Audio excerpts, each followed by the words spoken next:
Chapter 3. Succor. Succor. Succor. Assistance and support in times of hardship and distress. Middle English via Old French from medieval Latin, succurus. Succurusus. From Latin, succurrere. Run to the help of. From sub, from below, and currere, run. Traveling as a human is stupid. Likely Kurama should already be used to the tedium of having to walk everywhere, when a single stride covers a yard, if that. But the thing about spending a good chunk of his existence in another's body is that it means he could tune out whenever things weren't interesting. A lot of his time was spent sleeping. Or, before Naruto got to him, seething. Plotting and planning, recovering, drowsing, remembering the sage's final words, things like that. None of it has prepared him for the fact that he now moves at the equivalent of a slug crawl when compared to a bijuu's usual strides. It's disconcerting, too, to see actual people everywhere. Well, not everywhere, because it's clearly winter and most people are smart enough to stay indoors when faced with Earth Country's snow and Fire Country's biting cold. But there are still more of them than Kurama is used to. Kaguya never cared about collateral damage, and civilians were wiped out quickly. She couldn't use them the way she could shinobi corpses.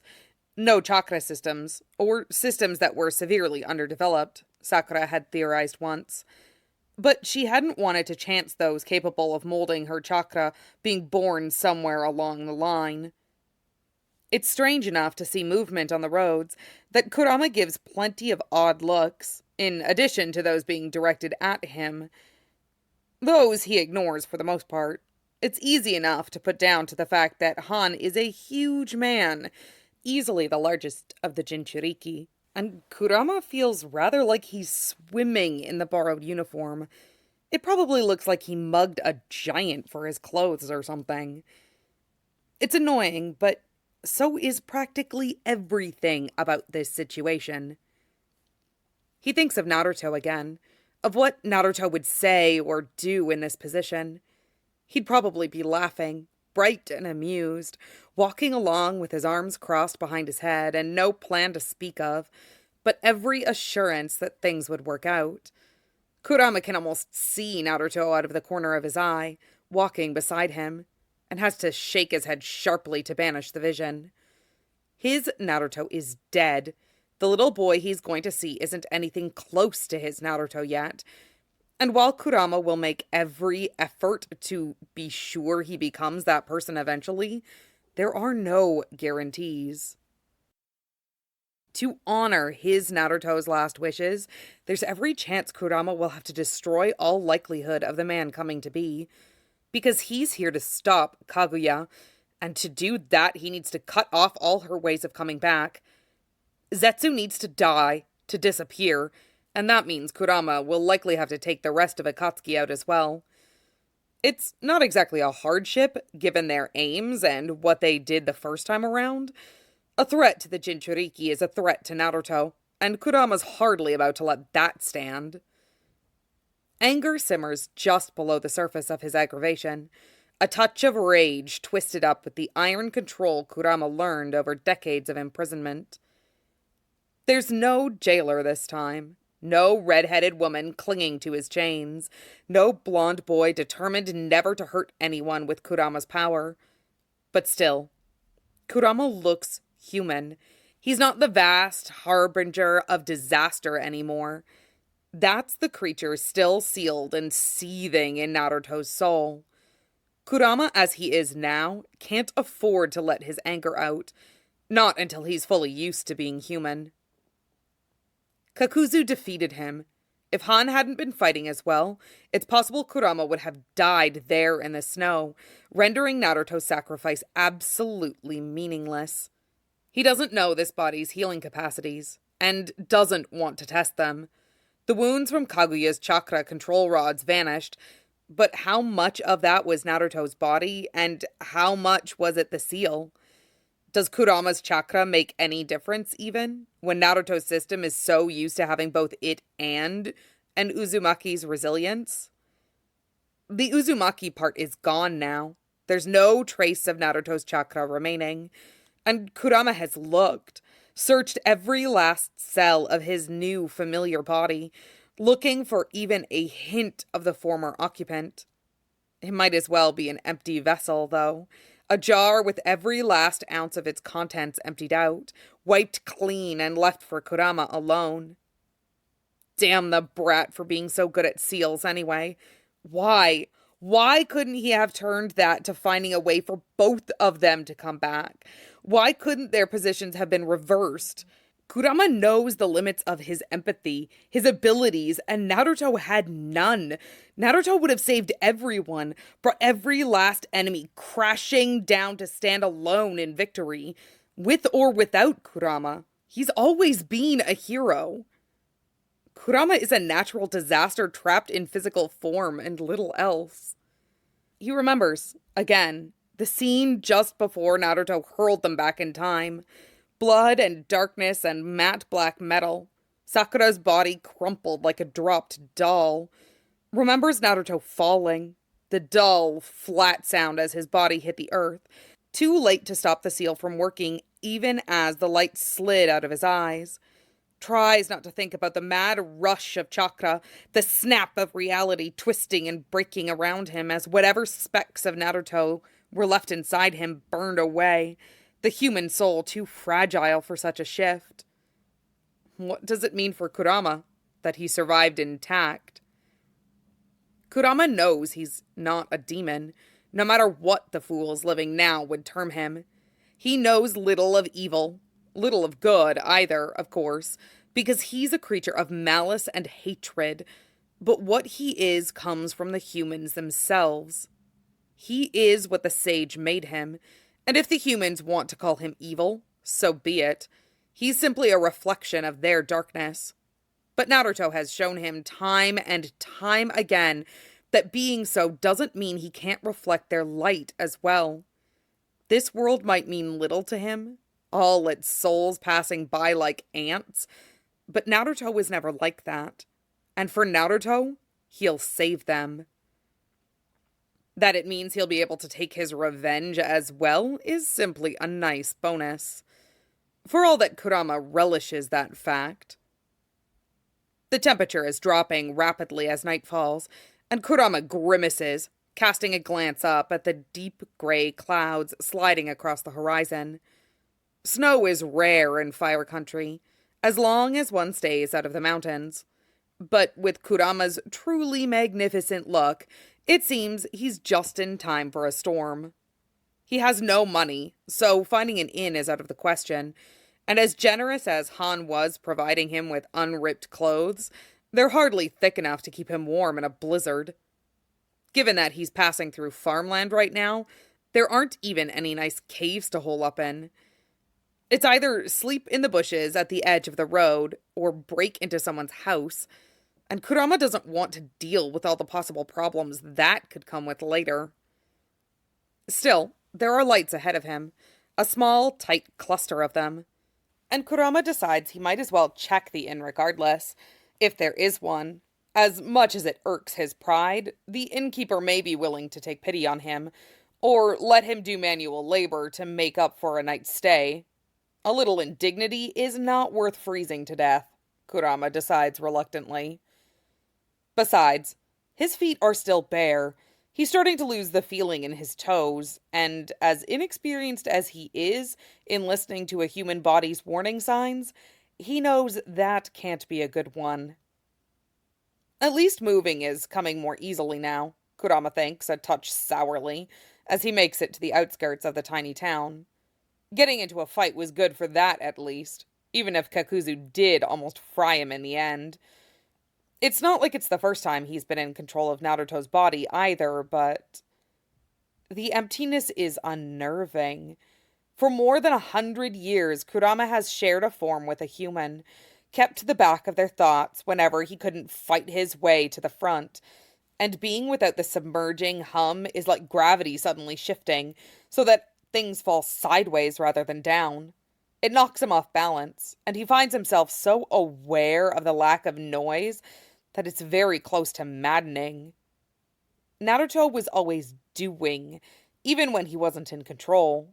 Always thinking, always feeling, and now there's just nothing. The inn isn't hard to find, at least, and Kurama forces himself from his thoughts, lifting his eyes to study the sign. There's no notice that those who can't pay will be thrown out, so Kurama supposes that's a step in the right direction, though he still doesn't have much hope of the owner being accommodating.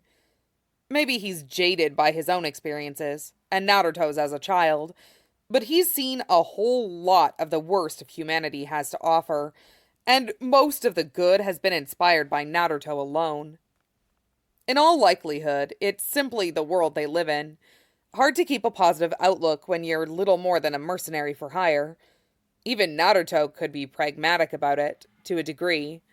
Shinobi are shinobi, and people buying their services keeps the villages running. There's only so much room for ideology, and while Naruto managed to walk that line in the years he was Hokage, Kurama can't imagine many other people would be able to. Sighing softly, Kurama rakes a hand through his hair to get it out of his face, then approaches the inn. The interior is brightly lit, and as he pushes open the door, he can see a small bar and dining area off to the side. The smell of food makes his stomach rumble disconcertingly, and Kurama grimaces, pressing a hand over it. These reactions are weird. He's still not used to having them, no matter how long he's spent as someone's ghostly passenger. Having them happen to him firsthand is a lot different than distantly knowing they're occurring. His entrance gets him a few sharp, wary looks, but otherwise nothing. And that's weird too. Kurama is still used to those who don't know him through Naruto running screaming at the sight of him. And for all that he's now normal-sized, slightly below average even, thanks to the brat never quite managing to outgrow his shrimp phase, the lack of reaction to his presence just feels strange. Shaking it off, Kurama glances around to get his bearings, then heads for the small desk at the bottom of the stairs. The older woman working there glances up as he approaches, looks back down, and then does a double take. One brow arches skeptically, but she puts her pen down and asks politely, "Can I help you?" Kurama hates this. The damned brat would be so much better at everything, he thinks, and it stings enough to make him twitch. Taking a breath, he forces himself not to growl the way he wants to, and instead answers, "Yeah, any chance you'd be willing to trade a night's stay and a meal for some work?" The wariness changes to a considering expression, and the woman looks him over. "We have firewood that needs cutting and moving," she says after a moment. "My son would do it, but he was injured by bandits on the southern road." Kurama tries not to grimace. From nine-tailed demon fox, scourge of humanity's darkest places, to woodcutter. Yuki would laugh himself sick. Not to mention Shukaku would actually die laughing. "How about I take care of those bandits instead?" he suggests, smiling. Not his fault if the expression has a few too many teeth in it. That gets him another look, even sharper this time. "You're a shinobi?" the woman asks, clearly searching for a Hitayate. It makes things both easier and harder that Kurama doesn't have Naruto's. Either the old one with Konoha's symbol, or the alliance one Shinobi started defaulting to once Kaguya wiped out the first few villages. Either would raise questions, but they would answer them too. As it is, both of them were lost years ago. So Kurama simply nods and says, "Unaffiliated." "I probably should have guessed, the way you look," the innkeeper says shrewdly. "If I have your word you'll hunt them down tomorrow, you can stay. Room 5 is empty, and it comes with dinner." It takes effort not to bristle at that remark, And it reminds Kurama of Naruto's parting comment that he should look in a mirror, which, between the ache of grief and the bite of irritation, just puts him in a foul mood all around. Fine. Good, he manages. I'll go after them as soon as I wake up. The fight sounds like a good idea anyway, and he'd likely have gone after them whether she agreed to the trade or not.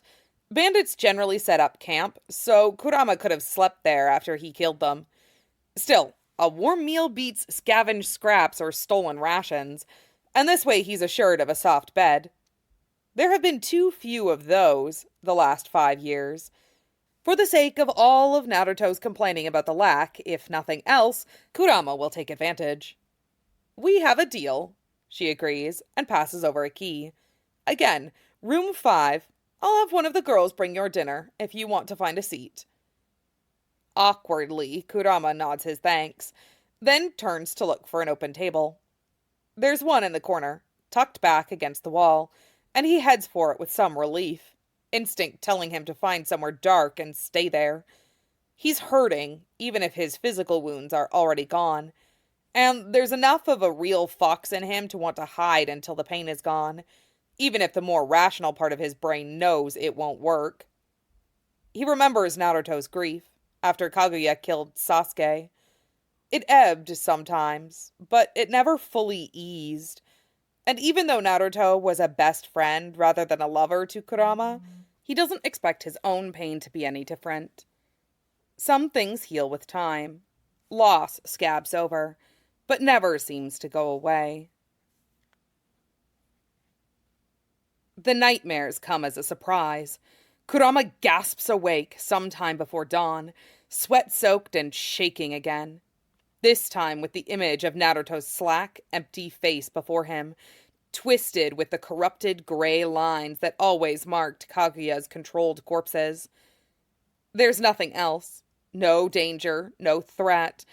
But that alone is enough to make Kurama hunch forward, fisting his hands in his hair and ignoring the prickle of claws too close to his scalp.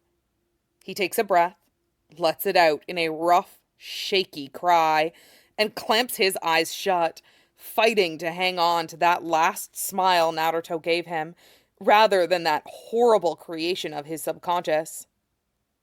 It's not real. He knows that, logically, because what he saw was this body falling, and since Kurama is wearing it right now, there's no way Kaguya in that time could have animated it like some macabre puppet. But Kurama heard it. The sound of Naruto's body striking the ground. Dropped, discarded, meaningless, without the real Naruto inside it. And now Kurama will have to live with the reminder every day, every time his heart beats, every time he moves. Because this is Naruto's body. But Kurama's stolen it, taken it over. Maybe he wanted this once, but not for 20 years at least. He's the pretender here, the fake, and he hates himself as he never, ever has before. Always his loathing has turned outwards, has been directed at others, but now? Now he might as well have killed Naruto himself, for all that this wasn't his choice. He might as well have cut the Jinchuriki's throat with his own hand. A sound tears out of him, rough and choking and as sharp as knives, and Kurama's body shakes with the force of it. Another, and then again, and there are tears on his cheeks, and Kurama can't understand how, but he's crying. Crying for the loss of the first person since the sage to bring light to his world. Crying for the loss of his best friend, his partner, the one creature in all of creation who looked upon his soul and loved him regardless. Naruto is gone, and Kurama is all that's left. It hurts. The world feels empty and gaping and so terribly open, as if it's about to fall away beneath his feet and leave him spinning out into nothingness. The anger filled him up before, the anger and the petty bits of irritation, but in the spill of cold moonlight falling through the window, all that has been burned away. Grief rises in its place, too much for his tiny human body to contain, and Kurama feels like it should wash him away, drown him completely. But instead, it builds and builds, and there's no release, no deliverance, just grief, just sorrow, just loss, and the burning, twisting knowledge seared right into the heart of him that nothing will ever be the same again. For so long they fought, for survival, for revenge, for protection of those left. There was always a thread of hope, though, that someday, somehow, they would get their world back. Naruto had so very much to do with that, pushed them all forwards toward that vision of peace and home and family when they won.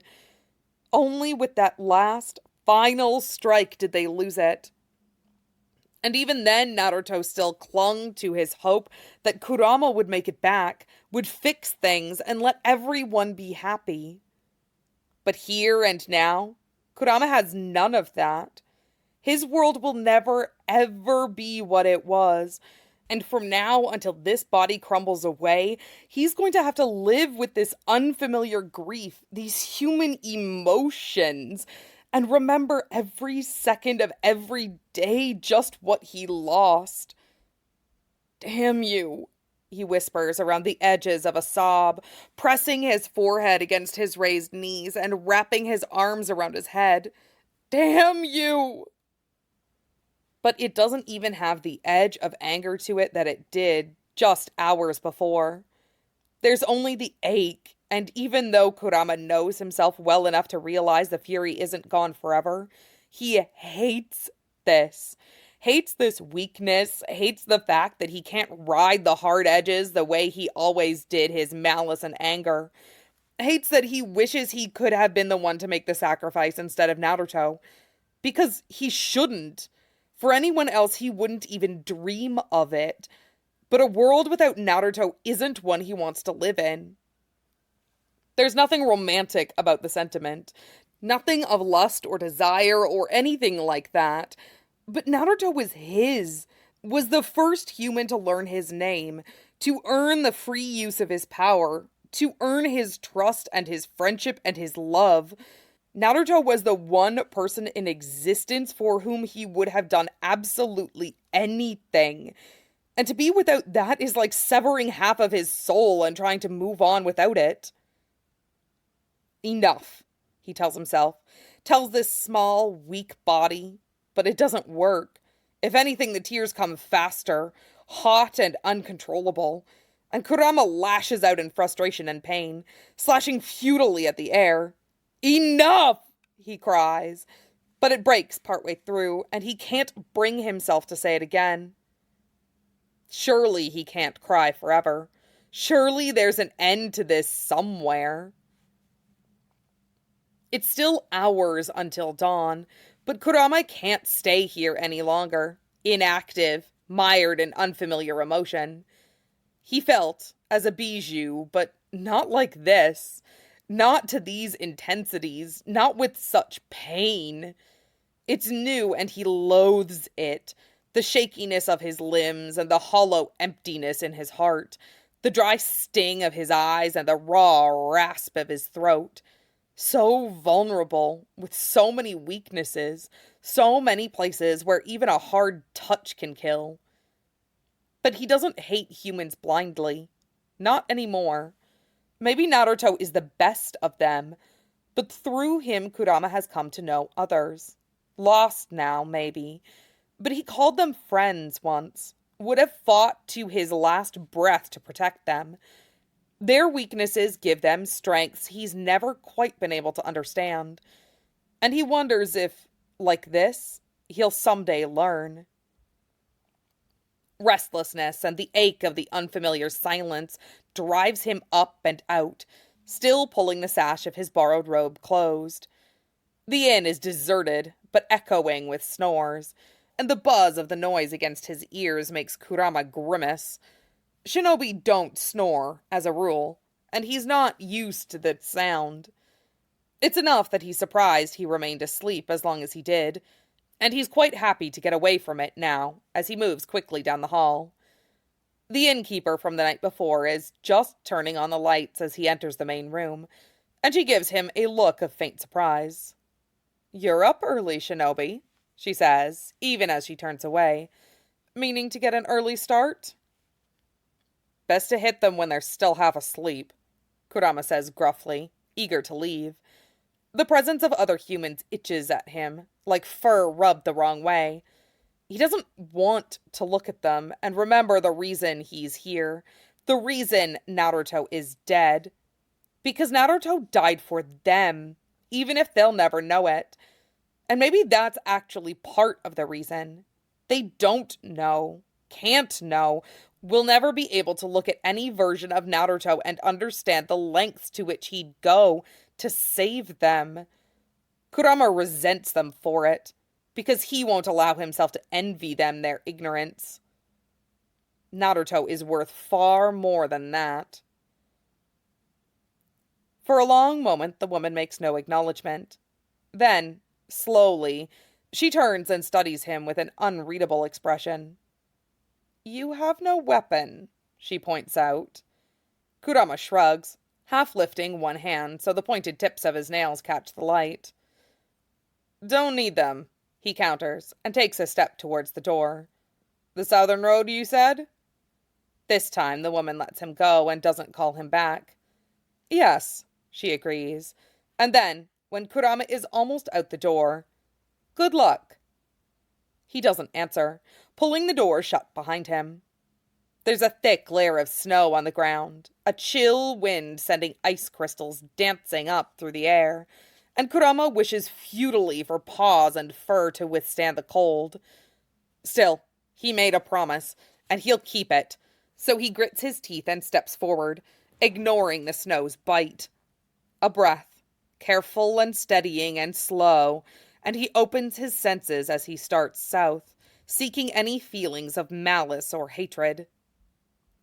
There are some, here and there, scattered bits from dreams or one or two people, but nothing beyond the ordinary. The malice it takes to prey on fellow humans is something deeper, more sinister.